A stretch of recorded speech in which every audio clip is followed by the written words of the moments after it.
നമസ്കാരം. ഇന്ന് നമുക്ക് വിധിക്കില വസ്തുവിൽ വീട് വയ്ക്കാമോ, അതായത് എന്താണ് ദിക്കും വിധിക്കും എന്നുള്ളത് ഞാൻ ആദ്യം പറയാം. ഇപ്പോൾ നമുക്കിവിടെ ഒരു ഭൂമി, ഈ ഭൂമി ഇങ്ങനെ നിൽക്കുകയാണെന്ന് കരുതുക. ഈ ഭൂമിയിൽ ഇവിടെയാണ് റോഡ്. ഇതിനകത്ത് നിന്ന് നമ്മൾ പുറത്തേക്ക് നോക്കുന്നു. പുറത്തേക്ക് നോക്കുമ്പോൾ ചിലർക്ക് ദിക്കുകളെ പറ്റിയൊരു ധാരണയുണ്ട്, ചിലർക്ക് ആ ധാരണയില്ല. ഇപ്പോൾ ഉണ്ട് പോലും ഇല്ല പോലും ദിക്ക് വലിയൊരു പ്രധാന ഘടകമാണ്. ഇപ്പോൾ നിങ്ങൾക്ക് നിങ്ങളുടെ മൊബൈൽ കോമ്പസ് ഉണ്ടാവും. ആ മൊബൈൽ എടുത്ത് വെച്ചിട്ട് നിങ്ങൾ ഇങ്ങനെ പിടിക്കുക. ഇങ്ങനെ പിടിക്കുമ്പോൾ ഇതിനകത്ത് എത്ര ഡിഗ്രിയിലാണ് നിങ്ങൾ ഇത് മൊബൈൽ കോമ്പസ് പിടിച്ചിരിക്കുന്നത് എന്നുള്ളത് കാണാൻ പറ്റും. അപ്പോൾ അതിനകത്ത് നോക്കിക്കൊണ്ട് നിങ്ങൾക്ക് ആ ദിക്ക് മനസ്സിലാക്കാൻ പറ്റും. ഇപ്പോൾ ഇത് ഈസ്റ്റിലേക്കാണ് ഇത് കാണിക്കുന്നതെന്നുണ്ടെങ്കിൽ ഇത് കിഴക്കോട്ട് തിരിഞ്ഞൊരു ഭൂമിയാണ്. ഇത് ഞാനൊരു മൊബൈലാണ് സങ്കല്പിച്ചിരിക്കുന്നത്. ഈ മൊബൈൽ ഓൺ ചെയ്തിട്ട് കോമ്പസ് ഓൺ ചെയ്ത് നോക്കുമ്പോൾ ഇതിന് ഇങ്ങനെയാണ് കാണിക്കുന്നതെങ്കിൽ ഇത് ഈസ്റ്റ് ഫേസിംഗ് ആയിട്ടുള്ളൊരു വീടാണ്, വസ്തുവാണ്. അതേസമയം ഇതിനെ ഇങ്ങനെ നോക്കുമ്പോൾ സൗത്ത് ഈസ്റ്റ്, ഇപ്പോൾ സൗത്ത് ഈസ്റ്റിൻ്റെ ഒരു ഡിഗ്രി കാണിക്കും. ചിലപ്പോൾ ഇതിനകത്ത് ഒരു 85 ഡിഗ്രി ആയിരിക്കും കാണിക്കുന്നത്. ഇതിനകത്ത് ചിലപ്പോൾ കാണിക്കുമ്പോഴത്തേക്ക് പറഞ്ഞാൽ ഒരു 120 ഡിഗ്രിയിലായിരിക്കും അതിനകത്ത് എഴുതി കാണിക്കുന്നത്. 120 ഡിഗ്രി സൗത്ത് ഈസ്റ്റ് എന്ന് പറഞ്ഞായിരിക്കും കാണിക്കുന്നത്. അങ്ങനെയാണെങ്കിൽ ഈസ്റ്റ്, നോർത്ത്, സൗത്ത്, വെസ്റ്റ് ഈ 4 ഡയറക്ഷനിലേക്ക് നിൽക്കുന്ന വസ്തുക്കളെ ദിക്കില വസ്തു എന്ന് പറയാം, അല്ലെങ്കിൽ വീടുകളെ ദിക്കില വീടുകൾ എന്ന് പറയാം. അതേസമയം ഇപ്പോൾ 120 എന്ന് പറഞ്ഞ് കാണിക്കുന്നു, അത് സൗത്ത് ഈസ്റ്റ് ആണ്, അതല്ലെങ്കിൽ നോർത്ത് ഈസ്റ്റ് ആണ്, അതല്ലെങ്കിൽ നോർത്ത് വെസ്റ്റ്, സൗത്ത് വെസ്റ്റ്. ഇത് ഈ രീതിയിലാണ് നിങ്ങളുടെ മൊബൈലിൽ കോമ്പസ് കാണിക്കുന്നതെന്നുണ്ടെങ്കിൽ ഇത് 4ഉം വിധിക്കില വസ്തുക്കളാണ്. അപ്പോൾ നമ്മുടെ വാസ്തുവിൽ പറയുന്നതെന്ന് പറഞ്ഞു കഴിഞ്ഞാൽ ദിക്കിലെ വസ്തുക്കളാണ് നല്ലത്, വിധിക്കിലെ വസ്തു അത്ര ബെറ്റർ അല്ലെന്നാണ് പറയുന്നത്. അപ്പോൾ ഇപ്പോൾ ലക്ഷക്കണക്കിന് ആൾക്കാർ വിധിക്കിലെ വസ്തുക്കൾ വളരെ സൗഭാഗ്യത്തോടും സന്തോഷത്തോടു കൂടിയും താമസിക്കുന്നുണ്ട്. അതേസമയം ബുദ്ധിമുട്ടുകളോട് താമസിക്കുന്നവരുമുണ്ട്. അത് ദിക്കിലെ വസ്തുവിലും ഉണ്ട്, വിധിക്കിലെ വസ്തുവിലും ഉണ്ട്. ഫെങ്ഷുയെ പറ്റി പറയുമ്പോഴത്തേക്കെന്ന് പറഞ്ഞു കഴിഞ്ഞാൽ ഇവിടെ ദിക്കിലെ വസ്തു എന്നോ വിധിക്കിലെ വസ്തു എന്നോ ഒരു വ്യത്യാസമില്ല. താമസിക്കുന്ന വീട്ടിൽ നല്ല നക്ഷത്രങ്ങൾ നിങ്ങൾ വെക്കുന്ന വീടിൻ്റെ വാതിലിലോ നിങ്ങളുടെ ബെഡ്റൂമിലോ വരികയാണെന്നുണ്ടെങ്കിൽ അതുകൊണ്ട് നിങ്ങൾക്ക് ഗുണമേ ഉണ്ടാവത്തുള്ളൂ. ഇവിടെ ദിക്കിന് ഒരു പ്രാധാന്യമില്ല എന്നാണ് ഫെങ്ഷുയിൽ പറയുന്നത്. നിങ്ങൾ വളരെ ശ്രദ്ധിക്കേണ്ടതെന്ന് പറയുന്നത് വാസ്തുവും ഫെങ്ഷുയും 2 ശാസ്ത്രങ്ങളുണ്ട്. അപ്പോൾ ഒന്നെന്ന് പറയുന്നത് നമ്മുടെ ഭാരതത്തിൻ്റെ ഇതനുസരിച്ചിട്ട് ദിക്കിലെ വീടുകൾ, അത് നമുക്ക് വാസ്തു പ്രകാരം പറയാം. ഫെങ്ഷുയിൽ പറയുന്നത് ദിക്കിലെ വീടായാലും വിധിക്കിലെ വീടായാലും നല്ല നക്ഷത്രങ്ങൾ എൻട്രൻസിലും ബെഡ്റൂമിലും ഉണ്ടായാൽ നമുക്ക് നല്ല രീതിയിൽ മുന്നോട്ട് പോകാം എന്ന് പറയുന്നു. അപ്പോൾ നക്ഷത്രങ്ങൾ എന്ന് പറയുമ്പം പലരും തെറ്റിദ്ധരിക്കുക. അപ്പോൾ നമ്മൾ ഇങ്ങനെ ഒരാളുടെ അടുത്ത് പറഞ്ഞ ഉടൻ തന്നെ നമ്മളൊരു കൺസൾട്ടിങ്ങിന് പോകുമ്പോഴത്തേക്ക് ഓരോ ചോദ്യം ചോദിക്കാൻ നോക്കട്ടെ ഇതിൻ്റെ നക്ഷത്രങ്ങൾ ഏതാണെന്ന് നോക്കിയിട്ട് ഞാൻ പറയാം എന്ന് പറയുമ്പോൾ അവർ ഉടനെ എൻ്റെ നക്ഷത്രം സാറേ ഇന്ന നാളാണെന്ന് പറയും. ആ നക്ഷത്രമല്ല ഇതിനകത്ത് പറയുന്നത്. വീട് വയ്ക്കുമ്പോൾ വീടിൻ്റെ ഓരോ ദിക്കിലും വരുന്ന നക്ഷത്രങ്ങളെ പറ്റിയാണ് ഞാൻ ഈ സൂചിപ്പിക്കുന്നത്. ഇപ്പോൾ ഒരു വീടിനെ നമ്മൾ കറക്റ്റ് ഇങ്ങനെ 9ആയിട്ട് തിരിക്കുമ്പോൾ ഇതിൻ്റെ ഓരോ ദിക്കിലും 2 നക്ഷത്രങ്ങൾ വീതം വരും. ഉദാഹരണത്തിന് ഇവിടെ ഒരു 7-9 നക്ഷത്രം വന്നിരിക്കുന്ന വീടാണ്. ഇവിടെ നമുക്ക് എൻട്രൻസ് വയ്ക്കുന്നത് നല്ലതാണ്. ഇവിടെ ഒരു 2-5 ആണെങ്കിൽ ഇവിടെ എൻട്രൻസ് ഒട്ടും നല്ലതല്ല. അപ്പം നക്ഷത്രങ്ങളെ ബേസ് ചെയ്തിട്ട് നമുക്ക് ബെഡ്റൂമിൻ്റെയും പ്രധാന വാതിലിൻ്റെയും സ്ഥാനം നിർണ്ണയിക്കാവുന്നതാണ്. അപ്പം നിങ്ങൾ വീട് വയ്ക്കാൻ ഉദ്ദേശിച്ചിരിക്കുന്ന ഭൂമി ദിക്കിലെ ദിക്കിലതോ വിധിക്കില വസ്തുവോ ആയിക്കോട്ടെ, നിങ്ങൾ നല്ലൊരു ഫെങ്ഷി കൺസൾട്ടൻറ്റ്, നിങ്ങൾ വാസ്തു നോക്കുന്നതിനോടൊപ്പം തന്നെ, ഇപ്പം നിങ്ങൾ വാസ്തു നോക്കുന്ന ഒരാളാണെന്നുണ്ടെങ്കിൽ നിങ്ങൾ അതിനോടൊപ്പം തന്നെ വാസ്തുവും ഫെങ്ഷിയും കൂടെ അറിയാവുന്ന ഒരാളിനെ വിളിച്ച് നിങ്ങൾക്കത് കൺസൾട്ട് ചെയ്യുകയാണെങ്കിൽ വാസ്തുവിൻ്റെ നിയമങ്ങളെല്ലാം പാലിച്ചുകൊണ്ട് ഫെങ്ഷിയുടെ നല്ല സ്റ്റാറുകളെയും കൂടെ നോക്കി നിങ്ങൾക്ക് വീട് വയ്ക്കാനായിട്ട് സാധിക്കും. ആ വീട് നിങ്ങൾക്ക് ഒരുപാട് സൗഭാഗ്യങ്ങൾ തരും. അപ്പോൾ ഇത് നിങ്ങൾ മനസ്സിലാക്കുക. ഉറപ്പായിട്ടും നിങ്ങൾ വാസ്തു നോക്കുന്നതിനോടൊപ്പം തന്നെ ഫെങ്ഷുയുടെ ഫ്ലൈങ് സ്റ്റാർ നമ്പറുകളും ഓരോ മുറികളിൽ ഏതാണെന്നുള്ളതൊന്ന് മനസ്സിലാക്കുക. അതനുസരിച്ച് നിങ്ങളുടെ ബെഡ്റൂമിനെയോ നിങ്ങളുടെ വാതിലിൻ്റെ സ്ഥാനത്തെയോ തിരഞ്ഞെടുക്കുക. ഒരുപാട് സൗഭാഗ്യങ്ങൾ ഇതിലൂടെ നിങ്ങൾക്ക് ജീവിതത്തിൽ നേടിയെടുക്കാനായിട്ട് സാധിക്കുന്നതാണ്. ഇപ്പോൾ പല ആൾക്കാരും കൺസൾട്ടിങ്ങിന് ചെല്ലുമ്പോൾ ചോദിക്കാറുണ്ട്, സാറേ നമുക്ക് ഫെങ്ഷുയിൽ സിംബോളിക്കായിട്ട് നമുക്ക് എന്തൊക്കെ സാധനങ്ങൾ ഏതൊക്കെ ഭാഗങ്ങളിൽ വെക്കാമെന്ന് ചോദിക്കുന്നുണ്ട്. ഇത് ഫെങ്ഷുയുടെ പവർഫുൾ ടൂൾസിൻ്റെ ഒരു കിറ്റാണ്. ഇത് നമുക്ക് ഒരു വീട്ടിൽ വെക്കുമ്പോൾ അവിടുത്തെ നെഗറ്റീവായിട്ടുള്ള ഊർജ്ജത്തെ ഒഴിവാക്കാനും സൗഭാഗ്യങ്ങളെ പരമാവധി വർദ്ധിപ്പിക്കാനും ആരോഗ്യം, സാമ്പത്തികം, തൊഴിൽ, വിദ്യാഭ്യാസം, കുടുംബജീവിതം എന്നീ കാര്യങ്ങൾക്ക് മാറ്റം ഉണ്ടാവാനും നമ്മളെ സഹായിക്കുന്നു. അതോടൊപ്പം തന്നെ വീട് എന്തെങ്കിലും വാസ്തുദോഷങ്ങൾ മാറാറാണെങ്കിൽ അതിൻ്റെ 4 ദിക്കുകളിലെ സംരക്ഷിക്കുന്ന അനിമൽസും ഇതിലൂടെ നമ്മൾ ആഡ് ചെയ്തിട്ടുണ്ട്. ഇതിനകത്ത് നമുക്ക് നല്ല ഒരു ട്രാവലിംഗ് ബുദ്ധയുണ്ട്. ഇത് നമുക്ക് ഒത്തിരി സൗഭാഗ്യങ്ങൾ തരുന്ന ബുദ്ധയാണ്. ഇത് നമ്മുടെ മെയിൻ ഡോറിൽ നിന്നും ഉള്ളിലേക്ക് നോക്കി ഈ ട്രാവലിംഗ് ബുദ്ധ വെക്കാവുന്നതാണ്. അതിനോടൊപ്പമുള്ള മറ്റൊരു ടൂൾ എന്ന് പറയുന്നത് 3-legged frog ആണ്. ഇത് വെൽത്ത് കൊണ്ട് തരാനായിട്ട് നമ്മൾ വീടുകളിലും സ്ഥാപനങ്ങളിലൊക്കെ നമുക്കിത് ഉപയോഗിക്കാവുന്നതാണ്. മെയിൻ ഡോറിൽ നിന്നും വീടിൻ്റെ ഉള്ളിലേക്ക് നോക്കിയിട്ടാണ് അത് വെക്കുന്നത്. അതുപോലെ 4 ദിക്കുകളുടെ സംരക്ഷണത്തിനായിട്ട് ഉപയോഗിക്കുന്ന ഡ്രാഗൺ, ഫീനിക്സ്, ടോർട്ടോയിസ്, ടൈഗർ, ഇതെല്ലാം ഈ കിറ്റിനകത്ത് അടങ്ങിയിട്ടുണ്ട്.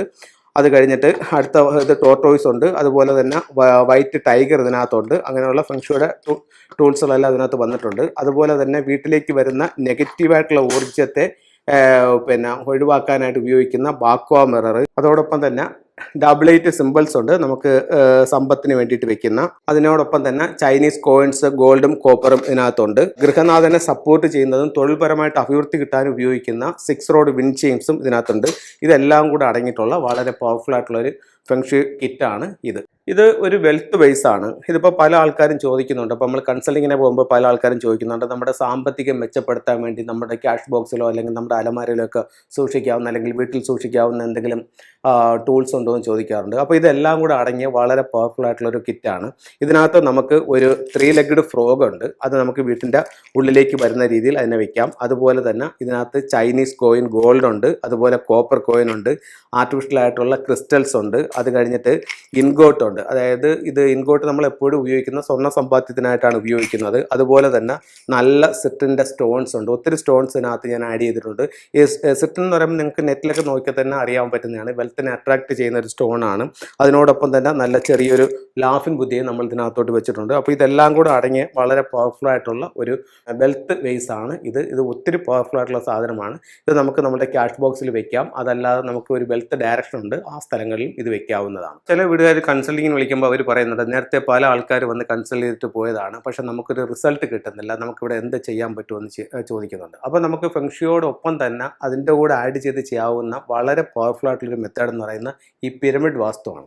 അപ്പോൾ പിരമിഡ് വാസ്തു ഉപയോഗിച്ചിട്ട് നമുക്കൊരു വീടിൻ്റെ എനർജി ലെവൽ കൂട്ടാനും നെഗറ്റീവായിട്ടുള്ള എനർജി ഉള്ള സ്ഥലത്തെ അതിനെ മാറ്റാനും ഭൂമിക്കടിയിലുള്ള ജിയോപ്പതിക്ക് സ്ട്രെസ് എല്ലാം ഒഴിവാക്കാനും അങ്ങനെ ഒത്തിരി കാര്യങ്ങൾ, വീടിൻ്റെ ഇപ്പോൾ ഒത്തിരി പഴകിയൊരു വീടാണെങ്കിൽ പോലും അതിൻ്റെ എനർജി ലെവൽ കൂട്ടാനും ഒക്കെ നമുക്ക് ഈ പിരമിഡ് ഉപയോഗിക്കാവുന്നതാണ്. ഈ പിരമിഡ് ഏത് ടൈമിൽ ഉപയോഗിക്കാമെന്ന് ചോദിച്ചു കഴിഞ്ഞാൽ നമ്മളൊരു വീടിൻ്റെ പണി സ്റ്റാർട്ട് ചെയ്യുന്ന സമയം മുതൽ തന്നെ ഉപയോഗിക്കാം. ഇപ്പോൾ നമ്മൾ വീടിൻ്റെ പണി തുടങ്ങി മുന്നോട്ട് പോകുമ്പോഴാണ് പിരമിഡിനെ പറ്റി അറിയുന്നുണ്ടെങ്കിൽ ആ സമയത്ത് നമുക്കിത് ചെയ്യാം. ഇത് വീടിൻ്റെ സെൻട്രൽ ഭാഗത്തൊക്കെ അതിൻ്റെ യഥാവിധി പ്ലേസ് ചെയ്യുകയാണെങ്കിൽ വളരെ പവർഫുൾ ആയിട്ടുള്ള റിസൾട്ടാണ് വീടുകളിലേക്ക് വന്നുകൊണ്ടിരിക്കുന്നത്. അതുപോലെ ചില വീടുകൾ പണി പെൻഡിങ്ങിലായിട്ട് നിൽക്കുന്ന വീടുകളുണ്ട്. അപ്പോൾ അതിൻ്റെ ആ പെൻഡിങ്ങിനായിട്ടുള്ള ആ അവസ്ഥ മാറി പണി എത്രയും പെട്ടെന്ന് കംപ്ലീറ്റ് ചെയ്യാനൊക്കെ നമുക്ക് പിരമിഡ് വെച്ച് കറക്റ്റ് ചെയ്യുന്നുണ്ട്. അതിനോടൊപ്പം തന്നെ വീട്ടിലേക്ക് ഉണ്ടാകുന്ന ജിയോപ്പതിക്ക് സ്ട്രെസ്സൊക്കെ മാറാനും പിരമിഡ് ഉപയോഗിക്കുന്നുണ്ട്. ഇപ്പോൾ നമ്മളൊരു താമസിച്ചുകൊണ്ടിരിക്കുന്ന വീടാണ്, ഇപ്പോൾ 10 കൊല്ലമായിട്ട് നമ്മൾ താമസിക്കുന്നത്, അല്ലെങ്കിൽ നമ്മൾ 50 കൊല്ലമായിട്ട് താമസിച്ചുകൊണ്ടിരിക്കുന്നത്, നമുക്ക് ഈ വീട്ടിൽ യാതൊരു പുരോഗതിയുമില്ല, വീട്ടിലേക്ക് എപ്പോഴും ഒരു നെഗറ്റീവ് എനർജിയാണ് ഫീൽ ചെയ്യുന്നത്. അത്തരം വീടുകൾക്ക് പിരമിഡ് വളരെ പവർഫുള്ളായിട്ട് റിസൾട്ട് കൊണ്ട് തരുന്നുണ്ട്, വളരെ സഡനായിട്ട് റിസൾട്ട് കൊണ്ട് തരുന്നുണ്ട്. അപ്പോൾ അതിൻ്റെ മറ്റുള്ള കാര്യങ്ങളെല്ലാം ചെക്ക് ചെയ്തിട്ട് യഥാസ്ഥലങ്ങളിൽ പിരമിഡ് പ്ലേസ് ചെയ്യുകയാണെങ്കിൽ ഉറപ്പായിട്ട് നല്ല പവർഫുൾ ആയിട്ടുള്ളൊരു വീടായിട്ട് വീടിനെ മാറ്റാനായിട്ട് പിരമിഡ് വാസ്തു കൊണ്ട് സാധിക്കുന്നതാണ്. നമുക്ക് ഫെങ്ഷുയോടൊപ്പം തന്നെ ഏറ്റവും പവർഫുൾ ആയിട്ട് ഉപയോഗിക്കുന്ന മറ്റൊരു എലമെൻറ്റ് അല്ലാതെ ഒരു ടൂൾ എന്ന് പറയുന്നത് ക്രിസ്റ്റൽസ് ആണ്. അപ്പോൾ ക്രിസ്റ്റൽസ് വളരെയധികം റിസൾട്ട് തരുന്നതാണ്. ഇത് വന്നിട്ട് വൈറ്റ് ക്രിസ്റ്റൽസ് എന്ന് പറഞ്ഞിട്ടുള്ള ഇതാണ്. ഇത് നമുക്ക് കുട്ടികളുടെ വിദ്യാഭ്യാസപരമായിട്ടുള്ള പുരോഗതിക്ക് അല്ലെങ്കിൽ നമുക്ക് പഠിക്കാനും പഠിച്ച കാര്യങ്ങൾ കൃത്യമായി ഓർത്തെടുത്ത് എഴുതാനും ഒക്കെ ഈ ക്രിസ്റ്റൽസ് ഉപയോഗിക്കുന്നുണ്ട്. അതാണെങ്കിൽ ഇത് അമറ്റിസ്റ്റിൻ്റെ സ്റ്റോൺ ആണ്. ഇത് എപ്പോഴും നമുക്കൊരു ഡിവൈൻ പ്രൊട്ടക്ഷനും ഒരു സ്പിരിച്വാലിറ്റി ഒക്കെ കിട്ടാനും നമുക്ക് എന്താ പറയുന്ന മദ്യപാനം, പുകവലി അങ്ങനെയുള്ള ദുശീലങ്ങളിൽ നിന്ന് സ്വയം ഒഴിവാവാനായിട്ട് നമ്മൾ തീരുമാനിക്കുകയാണെങ്കിൽ ഇതൊരെണ്ണം ധരിക്കുന്നത് വളരെ നല്ല റിസൾട്ട് ഉണ്ട്. ഇത് വെൽത്തിനെ അട്രാക്ട് ചെയ്യുന്ന ഒരു സ്റ്റോൺ ആണ്. സിട്രിൻ ആണ് ഇതിൻ്റെ പേര്. ഇതിൻ്റെ ചെറിയ സ്റ്റോൺസ് ഉണ്ട്, ഇതിൻ്റെ ബ്രേസ്ലെറ്റ്സ് ഉണ്ട്. അതുപോലെ തന്നെ ഇത് ഗ്രീൻ ജേഡ് ആണ്. ഇത് നമുക്ക് ഹെൽത്തുമായിട്ട് ബന്ധപ്പെട്ടിട്ടാണ് ഫങ്ഷണലി ഈ സ്റ്റോൺസ് ഉപയോഗിക്കുന്നത്. അതുപോലെ ടൈഗർ ഐ, നമ്മൾ എപ്പോഴും നല്ല ആക്റ്റീവായിട്ട് നിൽക്കാനായിട്ട് ടൈഗർ ഐ ഉപയോഗിക്കുന്നുണ്ട്. ഇത് ലാപ്പിസ് ലസൂളി എന്ന് പറഞ്ഞിട്ടുള്ളൊരു സ്റ്റോൺ ആണ്. തോട്ട് ചക്രയുമായും തൊഴിലുമായിട്ടും ഒക്കെ ബന്ധപ്പെട്ടിട്ടാണ് നിൽക്കുന്നത്. ഇത് നമുക്ക് കരിങ്ങാലി മാല, ഇപ്പോൾ അടുത്ത കാലത്തായിട്ട് വളരെ പവർഫുൾ ആയിട്ട് ഒത്തിരി ആൾക്കാർ യൂസ് ചെയ്യുന്ന ഒരു മാലയാണ് കരിങ്ങാലി മാല എന്ന് പറയുന്നത്. ഇത് നമുക്ക് ഓം മണി പത്മേഹ എന്നൊക്കെയുള്ള മന്ത്രങ്ങൾ എഴുതിയിട്ടുള്ള സ്റ്റോൺസ് ആണ്. ഇതിനകത്ത് മൾട്ടി കളറാണ്. അപ്പോൾ ഇത് 7 ചക്ര സ്റ്റോൺസ് ആയിട്ടൊക്കെ വരുന്നുണ്ട്. നമ്മുടെ 7 ചക്രങ്ങളെ ആക്ടിവേറ്റ് ചെയ്യാനായിട്ടുള്ള സ്റ്റോൺസ് ആയിട്ടൊക്കെ വരുന്നുണ്ട്. അത് നമ്മുടെ 7 ചക്രങ്ങൾക്കും വളരെ ഗുണപ്രദമായിട്ടുള്ളതാണ്. ഇത് നമുക്ക് തൊഴിൽപരമായിട്ടുള്ള ആവശ്യങ്ങൾക്ക് ഉപയോഗിക്കും. ഒരു സ്റ്റോൺ തന്നെ പല ആവശ്യങ്ങൾക്ക് ഉപയോഗിക്കും. ഇപ്പോൾ ഞാൻ ഇതിനകത്തൊരു ഗ്രീൻ ജേഡ് എടുത്ത് കാണിച്ചു. ഇപ്പോൾ ഞാൻ പറയുന്നത് ഹെൽത്തിന് വേണ്ടിയിട്ടുള്ളതാണ്. പക്ഷേ നിങ്ങൾക്ക് യൂട്യൂബിലോ മറ്റോ സെർച്ച് ചെയ്ത് നോക്കുമ്പോഴത്തേക്ക് ഒരു പക്ഷേ വെൽത്തിന് ഗ്രീൻ ജേഡ് ഉപയോഗിക്കാമെന്ന് പറയുന്നത്. അത് തന്നെ ഒരു സ്റ്റോൺ പല ആവശ്യങ്ങൾക്കായിട്ട് ഉപയോഗിക്കാം. അതിൽ 1-2 ആവശ്യങ്ങൾ മാത്രമേ ഞാൻ പറയുന്നുള്ളൂ. തൊഴിൽപരമായിട്ട് അഭിവൃദ്ധിക്ക് വേണ്ടിയിട്ട് കർണേലിയൻ്റെ സ്റ്റോൺ ധരിക്കാവുന്നതാണ്. അങ്ങനെ ഒത്തിരി സ്റ്റോൺസ് ഓരോരുത്തരുടെ ആവശ്യങ്ങൾക്ക് അനുസരിച്ചിട്ട് നമ്മളതിലുണ്ട്. അത് നിങ്ങൾക്ക് ഏതാണെന്ന് വെച്ച് കഴിഞ്ഞാൽ ആവശ്യപ്രകാരം നിങ്ങൾക്ക് അത് ധരിച്ചു കഴിഞ്ഞാൽ അതിൻ്റെ ആയിട്ടുള്ള റിസൾട്ട് നിങ്ങൾക്ക് കിട്ടും. ഇത് സിട്രിൻ്റെ സ്റ്റോൺ ആണ്, സിട്രിൻ്റെ ബ്രേസ്ലെറ്റ് ആണ്. അതുപോലെ തന്നെ ഇതിൻ്റെ ചെറിയ സ്റ്റോൺസ് ഉണ്ട്, ഇതിൻ്റെ ചെറിയ ലോക്കറ്റുകളുണ്ട്. ഇത് ടൈഗർ ഐയുടെ ലോക്കറ്റാണ്. അതുപോലെ തന്നെ ഇത് വൈറ്റ്, കുട്ടികളുടെ വിദ്യാഭ്യാസത്തിന് വേണ്ടി ഉപയോഗിക്കുന്ന വൈറ്റ് ക്രിസ്റ്റൽസ് ആണ്. അതിൻ്റെ പെൻസിലുണ്ട്, ആ പെൻസിൽ നമുക്ക് ഉപയോഗിക്കാവുന്നതാണ്. അതുപോലെ മാസ്റ്റർ ക്രിസ്റ്റൽ, ഇതെന്ന് പറഞ്ഞാൽ വളരെ പവർഫുൾ ആയിട്ടുള്ള ഒരു ടൂളാണ്. അപ്പോൾ ഇതുപോലെ സ്പിരിച്വൽ എനർജി അല്ലെങ്കിൽ മിസ്റ്റിക് സയൻസുമായിട്ട് നിൽക്കുന്നവർക്ക് ഇതിനെപ്പറ്റി വളരെ അധികം ഗുണപ്രദമായിട്ടുള്ളൊരു കാര്യമാണ്. ഇപ്പോൾ ഇതെൻ്റെ മാസ്റ്റർ ക്രിസ്റ്റലാണ്. അപ്പോൾ നമുക്ക് ഓരോരുത്തർക്കും നമുക്കൊരു മാസ്റ്റർ ക്രിസ്റ്റൽ സ്വന്തമാക്കാം. ഇപ്പോൾ നമ്മളൊരു ക്രിസ്റ്റൽ എടുത്തിട്ട് നമ്മൾ അതിനകത്തോട്ട് പ്രോഗ്രാം ചെയ്ത്, ഇപ്പോൾ ഇതിനകത്ത് എത്ര സൈഡുകൾ ഉണ്ടെന്ന് വെച്ച് കഴിഞ്ഞാൽ അത്രയും പ്രോഗ്രാം ഇതിനകത്തോട്ട് ചെയ്യാൻ പറ്റും. എന്നിട്ട് ഇതിനെ ഡെയിലി എനർജൈസ് ചെയ്യാം. എന്നിട്ട് ഇതിനെ നമ്മളെ കൂടെ കൊണ്ട് നടക്കുമ്പോഴത്തേക്ക് നമുക്ക് എപ്പോഴും ഒരു വളരെ പ്രൊട്ടക്റ്റ് ആയിട്ടുള്ള ഒരു സിമ്പിളായിട്ടും നമ്മളെ കൂടെ കൊണ്ട് നടക്കാനായിട്ട് നല്ലതാണ്. ചിലർ പറയുന്നുണ്ട് നമുക്ക് എന്തെങ്കിലും ഒരു ടെൻഷനോ ഒരു പ്രയാസങ്ങളൊക്കെ വരുമ്പോഴത്തേക്കും നമ്മുടെ മാസ്റ്റർ ക്രിസ്റ്റലുടെ കയ്യിലെടുത്ത് വെച്ചിട്ട് കുറച്ച് നേരം നമ്മളുമായിട്ട് അതിനെ ഒന്ന് ട്യൂൺ ചെയ്തെടുത്തിട്ട് കുറച്ച് നേരം നമ്മൾ അതിൻ്റെ കയ്യിൽ പിടിച്ചുകൊണ്ടിരിക്കുകയാണെന്നുണ്ടെങ്കിൽ നമ്മുടെ സ്ട്രെസ്സ്, ടെൻഷൻ ഇതെല്ലാം റിലീഫ് ആവും. നമുക്ക് നല്ല ഒരു മാനസികമായിട്ടുള്ളൊരു അവസ്ഥ കിട്ടുമെന്നൊക്കെ ഇതിൽ ക്രിസ്റ്റലിനെ പറ്റി പറയുന്നുണ്ട്. അപ്പോൾ ഇത് നമുക്ക് മാസ്റ്റർ ക്രിസ്റ്റലായിട്ട് ഉപയോഗിക്കാം. ഇത് ഇത്തിരി വലിയ സൈസാണ്, അതിൻ്റെ ചെറിയ സ്റ്റോൺസുകളും ഉണ്ട്. അപ്പം ഇത്തരത്തിലുള്ള സ്റ്റോൺസുകൾ നമ്മുടെ ജീവിതത്തിൽ വലിയ മാറ്റങ്ങൾ ഉണ്ടാക്കാൻ സഹായിക്കും. എല്ലാവർക്കും എല്ലാ ഐശ്വര്യങ്ങളും ഉണ്ടാവട്ടെ എന്ന് പ്രാർത്ഥിച്ചുകൊണ്ട് നിർത്തുന്നു. നന്ദി, നമസ്കാരം.